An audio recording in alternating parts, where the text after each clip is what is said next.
प्रिय छात्रों, इससे पहले हम लोग कैकेयी का अनुताप में पढ़े हैं कि किस तरह से कैकेयी जो है पश्चाताप की अग्नि में जल रही हैं, कितना दुख हो रहा है उन्हें। आज वह अपने पापों का पश्चाताप करके प्रायश्चित करके गंगा की तरह से पवित्र हो गई हैं। जैसे ही श्री रामचंद्र जी कहते हैं कि भरत को जन्म देने वाली भरत की माँ जब भरत के हृदय को नहीं जान पाई, तो भला इस संसार में कौन है भरत के हृदय की ठाह लगा सकता है।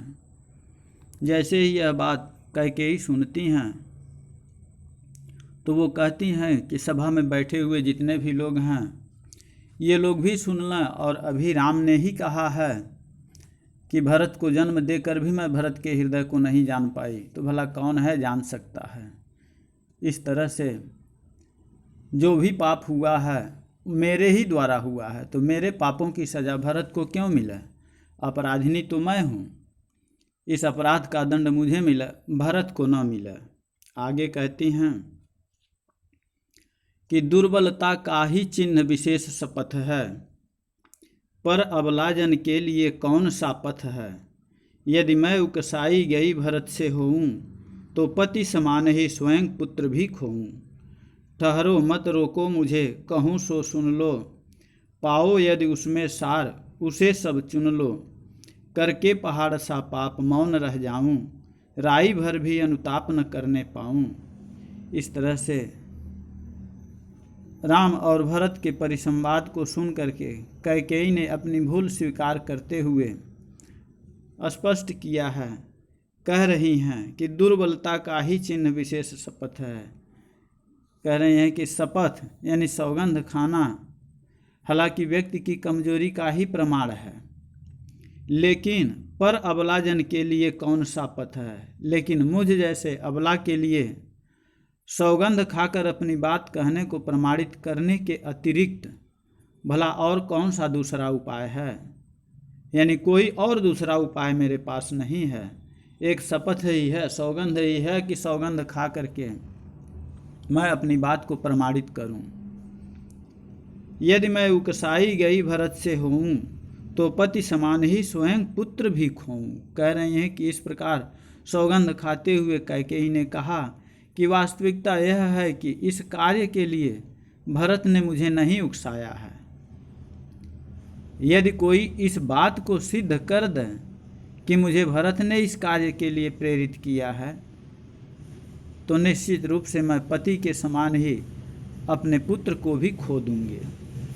यानी भरत का इसमें कहीं कोई हाथ नहीं है, ये जो भी अपराध हुआ है वो स्वयं मेरे ही द्वारा हुआ है। ठहरो मत रोको मुझे, कहूँ सो सुन लो, पाओ यदि उसमें सार उसे सब चुन लो। कैकेयी ने वहाँ उपस्थित सभी लोगों से कहा कि मुझे मन की बात कह लेने दीजिए। ठहरो मत रोको मुझे, कहूँ सो सुन लो, यानी मैं जो भी बात कहना चाहती हूँ मेरी बात को सभी लोग सुन लीजिए। इतना ही नहीं, पाओ यदि उसमें सार उसे सब चुन लो। यदि मेरी बात में कोई सार कोई तत्व हो तो उसे आप ग्रहण करना, अन्यथा उसे छोड़ना। करके पहाड़ सा पाप मौन रह जाऊं, राई भर भी अनुताप न करने पाऊं। कह रही हैं कि अब मेरे लिए यह संभव नहीं है कि मैं पहाड़ से बड़ा पाप करके भी चुप रह जाऊं और एक सरसों के बराबर एक राई जैसा छोटा सा पश्चाताप भी न कर सकूं। यह नहीं होगा। यानी कैकेयी जी कह रही हैं कि सौगंध खाना यद्यपि व्यक्ति की कमजोरी का ही प्रमाण है, तथापि मुझ अबला के लिए सौगंध खाकर अपनी बात को प्रमाणित करने के अलावा और कोई दूसरा उपाय भी तो नहीं है। इस प्रकार सौगंध खाते हुए कैकेयी ने कहा कि वास्तविकता यह है कि इस कार्य के लिए भरत ने मुझे रत्ती भर भी नहीं उकसाया है।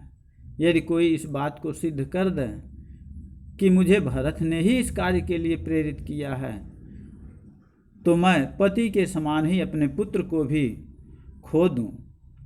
कैकेयी ने उस सभा में बैठे हुए सभी लोगों से कहा कि मुझे मन की बात कह लेने दीजिए और मेरी बात को आप ध्यान से सुन लीजिए।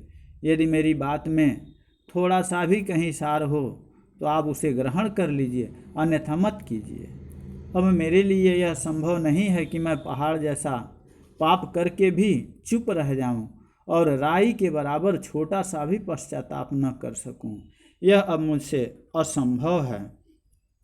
कह रहे हैं कि थी स नक्षत्र शशि निशा ओस टपकाती, रोती थी नीरव सभा हृदय थपकाती, उल्कासी रानी दिशा दीप्त करती थी, सब में भय विस्मय और खेद भरती थी। यानी कह रहे हैं कि थी स नक्षत्र शशि निशा ओस टपकाती, यानी जिस समय कैकेयी अपने द्वारा किए गए दुर्व्यवहारपूर्ण कृत्य पर पश्चाताप कर रही थी, उस समय तारों से जड़ी हुई चांदनी रात ओस कणों के रूप में आंसुओं की वर्षा कर रही थी और नीचे मौन सभा अकेले हृदय को थपथपाते हुए रुदन कर रहे थे। रोती थी नीरव सभा हृदय थपकाती, थी स नक्षत्र शशि निशा ओस टपकाती, रोती थी नीरव सभा हृदय थपकाती। यानी कह रहे हैं कि उस समय जिस समय कैकेयी पश्चाताप कर रही थी, उस समय जो तारों से भरी हुई चांदनी रात थी, वह ओस कणों के रूप में अपने आंसुओं की वर्षा कर रही थी और नीचे सभा में बैठे हुए जो मौन लोग थे वो सभी अपने हृदय को थपथपा रहे थे और रुदन कर रहे थे। उल्का सी रानी दिशा दीप्त करती थी, सब में भय विस्मय और खेद भरती थी। कह रहे हैं कि वह रानी, जिस रानी ने उल्कापात करके अयोध्या के समाज को नष्ट कर दिया था, वही रानी आज अंधकार में सर्वत्र प्रकाश बिखेर रही थी। उसने अपने अनुताप से उपस्थित जन समुदाय में भय विस्मय और खेद के भाव एक साथ भर दिए थे। कह रहे हैं कि क्या कर सकती थी मरी मंथरा दासी, मेरा ही मन रह सका न निज विश्वासी, जल पंजर गत अब अरे अधीर अभागे, वे ज्वलित भाव थे स्वयं तुझी में जागे। यानी कह रहे हैं इस तरह से कैकेयी ने स्पष्ट रूप से कहा कि बेचारी मंथरा तो एक साधारण दासी ही थी। क्या कर सकती थी मरी मंथरा दासी, यानी मंथरा क्या कर सकती थी, वह तो एक साधारण दासी ही थी। उसके पास इतना बल कहाँ था कि वह उसके मन को बदल सकती। मंथरा के अंदर नहीं था। मेरा ही मन रह सका न निज विश्वासी। कह रही हैं कि उसके बस की बात नहीं थी कि वह मेरे मन को बदल सके। वास्तव में उसका मन ही अविश्वासी हो गया था। यानी कैकेयी कह रही हैं कि मेरा ही मन अविश्वासी हो गया था, मेरे ही मन को विश्वास नहीं था, इसीलिए यह दुर्व्यवहारपूर्ण दुष्टतापूर्ण कार्य हमसे हो गया। आगे पश्चाताप करते हुए कह रही हैं कि जल पंजर गत अब अरे अधीर अभागे, वे ज्वलित भाव थे स्वयं तुझी में जागे, पर था केवल क्या ज्वलित भाव ही मन में, क्या शेष बचा था कुछ न और इस मन में। यानी आगे कह रही हैं कैकेयी पश्चाताप करते हुए ही कह रही हैं कि क्या शेष बचा था कुछ न और इस मन में, कुछ मूल्य नहीं वात्सल्य मात्र क्या तेरा, पर आज अन्य सा हुआ वत्स भी मेरा। यानी कह रही हैं कैकेयी अपने मन को ही संबोधित करते हुए कह रही हैं कि जल पंजर गत अब अरे अधीर अभागे। यानी कह रही हैं कि मेरे शरीर के भीतर स्थित मन, घर में ही आग लगाने वाले भाव तेरे अंदर जागे थे, इसलिए इस शरीर की ठठरी के भीतर यानी पंजरगत यानी शरीर की ठठरी के भीतर जलने वाली आग में अब तू ही जल, अब उस आग में तू ही जल, वे ज्वलित भाव थे स्वयं तुझी में जागे। कह रही हैं कि जो ये भाव तुम्हारे अंदर जगे थे, ये ज्वलित भाव जगे थे, इसलिए इसका परिणाम भी तुझे मिल रहा है। इस पंजर के अंदर, इस ठठरी के, इस शरीर के भीतर जो आग जल रही है, अब उस आग में तू ही जल। पर था केवल क्या ज्वलित भाव ही मन में, क्या शेष बचा था कुछ न और इस मन में। इसके तुरंत बाद ही कैकेयी प्रश्न करती हुई कहती हैं कि क्या उस क्षण मेरे मन में ईर्ष्या का भाव ही भरा हुआ था? क्या मेरे हृदय में अन्य कोई भाव विद्यमान नहीं था? निश्चित रूप से कैकेयी पश्चाताप की आग में इस समय जल रही हैं। कह रही हैं कि कुछ मूल्य नहीं वात्सल्य मात्र क्या तेरा, पर आज अन्य सा हुआ वत्स भी मेरा। कह रही कि पुत्र के प्रति मेरे मन में जो वात्सल्य भाव था, क्या उसका कोई मूल्य नहीं है? किंतु दुर्भाग्य वही मेरा पुत्र पराया सा हो गया है। पर आज अन्य सा हुआ वत्स भी मेरा, लेकिन यह मेरा दुर्भाग्य है। मैंने अपने बच्चे के ही लिए सब कुछ किया, वात्सल्य प्रेम के वशीभूत होकर के ही मैंने ये सब किया, लेकिन जिसके लिए किया आज वही मेरा पुत्र पराया सा हो गया है। कह रहे हैं कि थूके मुझ पर त्रैलोक्य भले ही थूके, जो कोई जो कह सके कहे क्यों चूके। कैकेयी अपने कृत्य पर पश्चाताप करते हुए कहती हैं कि भले ही तीनों लोग मुझ पर थूके, मेरी निंदा करे, मेरा अपयश गावे, जिसके मन में जो कुछ भी आवे वह कहे, और फिर मेरा तिरस्कार करने में कोई क्यों चूके। जिसको जो जी में आवे वो कह ले, पर छीने न मातृपद किंतु भरत का मुझसे, रे राम दुहाई करूं और क्या तुझसे। लेकिन कह रही हैं अंत में कि किंतु हे राम, मैं तुझसे केवल एक ही प्रार्थना करती हूँ कि मुझसे मेरा मातृपद न छीना जाए। मेरा जो मातृपद है, जो माँ का पद है, वह मुझसे न छीना जाए, भरत को मुझसे दूर न किया जाए। इस तरह से कैकेयी अपने मन को संबोधित करती हुई कहती हैं कि मेरे शरीर के भीतर स्थित मन, घर में ही आग लगाने वाले भाव तेरे अंदर जागे थे, इसलिए इस शरीर की ठठरी के भीतर जलने वाली जो आग है, उस आग में अब तू ही जल। इसके तुरंत बाद कैकेयी प्रश्न करती हुई कहती हैं कि क्या उस क्षण मेरे मन में ईर्ष्या का भाव ही भरा था? क्या मेरे हृदय में अन्य कोई भाव विद्यमान नहीं था? पुत्र के प्रति मेरे मन में जो वात्सल्य भाव था, क्या उसका कोई मूल्य नहीं? किंतु दुर्भाग्य वही मेरा पुत्र आज पराया हो गया है, वही मेरा पुत्र आज पराया हो गया है। कैकेयी अपने कृत्य पर पड़ते हुए कहती हैं कि भले ही तीनों लोग मुझ पर थूके, जिसके मन में जो कुछ भी आए वह कहे, और फिर मेरा तिरस्कार भी करने में कोई क्यों चूकेगा। किंतु हे राम, मैं तुझसे केवल एक ही प्रार्थना करती हूँ कि मुझसे मेरा मातृपद न छीनने पावे। कहते आते थे यही अभी नरदेही, माता न कुमाता पुत्र कुपुत्र भले ही। अब कहें सभी यह हाय विरुद्ध विधाता, है पुत्र पुत्र ही रहे कुमाता माता। आगे फिर पश्चाताप करते हुए माता कैकेयी कह रही हैं कि हे पुत्र राम, रे राम दुहाई करूं और क्या तुझसे। कहते आते थे यही अभी नरदेही। कह रही हैं कि हे राम, अभी तक लोग कहावत के रूप में यही कहते आए हैं कि पुत्र माता के प्रति चाहे कितने ही अपराध कर ले, किंतु माता कभी भी उस पर क्रोध नहीं करती, और न ही वह क्रोध में भरकर पुत्र का कोई अहित करती है। कि माता न कुमाता पुत्र कुपुत्र भले ही, माता कभी कुमाता नहीं होती है।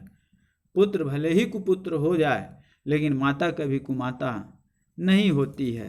इसीलिए कहा जाता है कि पुत्र भले ही कुपुत्र सिद्ध हो, किंतु माता कभी कुमाता नहीं होती है। परंतु अब कहें सभी यह हाय विरुद्ध विधाता, है पुत्र पुत्र ही रहे कुमाता माता। कह रही हैं कि लेकिन मैंने तो माता होकर भी पुत्र भरत और तुम्हारा दोनों का ही अहित किया है। अतः मैं वास्तव में लोगों की दृष्टि में एक बुरी माता बन चुकी हूँ, मगर मैंने यह सब दुष्कृत्य कोई अपने आप जानबूझकर नहीं किया है।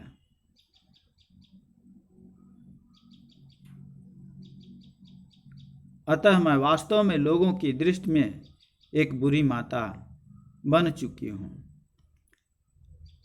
कह रही हैं कि यह जो भूल हमसे हुई है वह जानबूझ करके नहीं हुई है, बस मैंने इसका बाह्य मात्र ही देखा, दृढ़ हृदय न देखा, मृदुल गात्र ही देखा। आगे कैकेयी कह रही हैं कि हे राम, बस मैंने तो इसका बाहरी रूप ही देखा था, मैंने भरत का बाहरी रूप ही देखा था, इसका कोमल शांत स्वभाव ही देखा था, लेकिन इसके अंदर का जो दृढ़ हृदय है वह नहीं देखा था। इसका कोमल शरीर ही तो देखा था हमने, परमार्थ न देखा, पूर्ण स्वार्थ ही साधा। इस कारण ही तो हाय आज यह बाधा, युग युग तक चलती रहे कठोर कहानी। रघुकुल में भी थी एक अभागिन रानी, निज जन्म जन्म में सुने जीव यह मेरा, धिक्कार उसे था महास्वार्थ ने घेरा। 100 बार धन्य वह एक लाल की माई, जिस जननी ने है जना भरत सा भाई। यानी इस पश्चाताप की आग में जलते हुए कैकेयी कह रही हैं कि मैंने भरत का सिर्फ बाहरी स्वभाव ही देखा था, उसके अंदर के स्वभाव को हमने नहीं देखा था। इस वजह से मैं ये नहीं जानती थी कि उसका हृदय इतना दृढ़ है, यह तुम्हें इस तरह चाहता है। इस बात का मुझे थोड़ा सा भी विश्वास नहीं था, थोड़ा सा भी नहीं था। अब यही कारण है कि मेरे अंदर स्वार्थ ने ही जो है घेर लिया था। मैं अपना ही स्वार्थ सिद्ध करने में लगी थी, मैंने दूसरों का हित नहीं चाहा था। और यही कारण है कि ईश्वर ने मेरे साथ यह किया है, जो आज यह व्यवधान आया है सामने। अब तो ये जो घटना घट गई है, ये युग युग तक चलती रहे कठोर कहानी। यानी अब यह जो घटना है ये युगों युगों तक इसी तरह से चली जाएगी, आगे निकलती जाएगी कि लोग सभी यही कहेंगे, जो भी आपस में बात करेंगे तो यही कहेंगे कि रघुकुल में भी थी एक अभागिन रानी, निज जन्म जन्म में सुने जीव यह मेरा, धिक्कार उसे था महास्वार्थ ने घेरा। कह रहे हैं कि यह एक ऐसी परिपाटी अब शुरू हो गई है कि अब तो मेरे दुष्कृत्य को देखकर लोग यही कहेंगे कि पुत्र ने तो माता के प्रति अपने कर्तव्यों का पूर्ण निर्वाह करते हुए स्वयं को सच्चा पुत्र सिद्ध कर दिया, किंतु माता कुमाता हो गई। इस प्रकार अब लोग पुरानी कहावत के स्थान पर यह नई कहावत ही कहा करेंगे कि पुत्र तो सदैव पुत्र ही रहता है, भले ही माता कुमाता बन जाए। आगे कह रही हैं, मैंने अपने इस पुत्र का मात्र ऊपरी रूप ही देखा था, मैं उसके दृढ़ हृदय को नहीं देख सकी थी। मैंने इसके कोमल शरीर को ही देखा, मैं इसके पारमार्थिक स्वरूप को न देख पाई और अपना ही पूर्ण स्वार्थ साधना चाहा। इस कारण ही तो आज मेरा जीवन बाधाग्रस्त है। युग युग तक संसार में यह कहानी चलती रहेगी कि रघुकुल में भी एक अभागिन रानी थी। इतना ही नहीं, निज जन्म जन्म में सुने जीव यह मेरा, धिक्कार उसे था महास्वार्थ ने घेरा। आगे पश्चाताप करते हुए कह रही हैं कि प्रत्येक जन्म में अर्थात जन्म जन्मांतर तक अब मेरी आत्मा यही सुनेगी कि धिक्कार है उस रानी कैकेयी को, जिसे महास्वार्थ ने घेर लिया था, जिस माता ने भरत जैसे अद्वितीय रत्न को जन्म दिया है। आगे कह रहे हैं कि धिक्कार उसे था महास्वार्थ ने घेरा, 100 बार धन्य वह एक लाल की माई, जिस जननी ने है जना भरत सा भाई।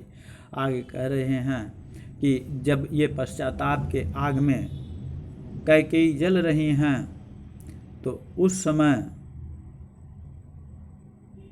ये हो रहा है कि जिस माता ने भरत जैसे अद्वितीय रत्न को जन्म दिया है वह 100 बार धन्यवाद देने के योग्य है। राम के जैसे ही श्री रामचंद्र जी यह बात कहते हैं कि 100 बार वह माँ धन्य है जिसने भरत जैसे सुपुत्र को जन्म दिया है, तो राम के इस वचन को सुनते ही उसके साथ वहाँ उपस्थित जितनी सभा है पागल सी प्रभु के साथ सभा चिल्लाई, 100 बार धन्य वह एक लाल की माई। जो वहाँ सभा में उपस्थित हैं सभी लोग जो है प्रभु श्री राम के इस वचन को सुनते ही उनके साथ वहाँ उपस्थित जन समुदाय पागलों की भांति चिल्ला उठा कि सचमुच वह माता धन्य है जिसने भरत को जन्म दिया। यानी कवि कह रहे हैं कि इस तरह से पश्चाताप की आग में जलते हुए कैकेयी को देख करके प्रभु श्री राम ने सांत्वना देते ही कहा, जैसे ही प्रभु श्री राम के मुंह से निकला कि जिस माता ने भरत जैसे अद्वितीय रत्न को जन्म दिया है वह 100 बार धन्यवाद देने के योग्य है, तो राम के इस कथन को सुनते ही वहाँ उपस्थित जितने भी जन समुदाय हैं वो सभी पागलों की भांति जो है चिल्ला उठते हैं और कहते हैं कि सचमुच वह माता धन्य है जिसने भरत को जन्म दिया है। कैकेयी के पश्चाताप का सुंदर चित्रण हुआ है। उसे अपने ऊपर लगने वाले कलंक और पुत्र की प्रवृत्ति को न पहचान पाने का दुख व्याकुल कर रहा है। भाषा शुद्ध साहित्यिक खड़ी बोली है, शैली प्रबंध है, अलंकार अनुप्रास अलंकार है, रस संताप है। आज के लिए बस इतना ही है। आपका दिन शुभ हो। जो भी पढ़ाया जा रहा है इसको अच्छी तरह से आप अपनी उत्तर पुस्तिका में लिखते रहें।